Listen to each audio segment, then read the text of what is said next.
क्या आपने कभी सुना है कि भगवान जगन्नाथ ने स्वयं पुजारियों को डांट लगाई हो सिर्फ इसलिए कि एक गरीब भक्त की केले की छाल वाली माला मंदिर में स्वीकार नहीं की गई?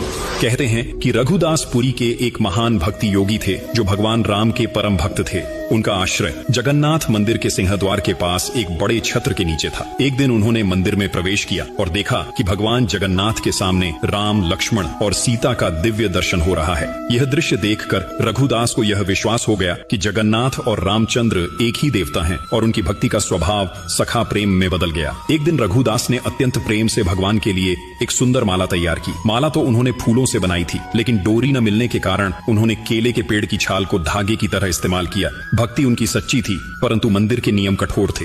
जब उन्होंने माला पुजारी को दी तो उसने तुरंत मना कर दिया, क्योंकि केले की छाल मंदिर में अपवित्र मानी जाती थी। यह सुनकर रघुदास का हृदय टूट गया। वह माला लेकर अकेले रोते हुए अपने आश्रय लौट गए। उस रात मंदिर के पुजारियों ने व्रत रखा। उम्मीद थी कि भगवान स्वयं कोई संकेत देंगे, और सच में रात के गहरे सन्नाटे में भगवान जगन्नाथ उनके सपने में प्रकट हुए। भगवान ने कठोर स्वर में कहा, तुमने रघुदास की माला ठुकराकर उसकी भक्ति का अपमान किया है। वह माला मेरे लिए सबसे प्रिय है, क्योंकि वह प्रेम से बनी थी, न कि नियमों से। वह इस समय घर में बैठा रो रहा है, भूखा प्यासा। जब तक उसकी माला मेरे गले में नहीं चढ़ाई जाती, तब तक मैं कोई पूजा स्वीकार नहीं करूंगा। सुबह होते ही पुजारी भागते हुए रघुदास के पास पहुंचे, उनके चरणों में गिरकर क्षमा मांगी और प्रेम पूर्वक माला मंदिर ले गए। जब वही माला जगन्नाथ के गले में अर्पित की गई, कहते हैं कि पूरे गर्भगृह में एक अद्भुत सुगंध और दिव्य प्रकाश फैल गया, मानो स्वयं भगवान ने अपनी प्रसन्नता प्रकट की हो। जगन्नाथ वही भगवान हैं जो सबसे पहले अपने छोटे भक्त मित्र के आंसू पोंछते हैं।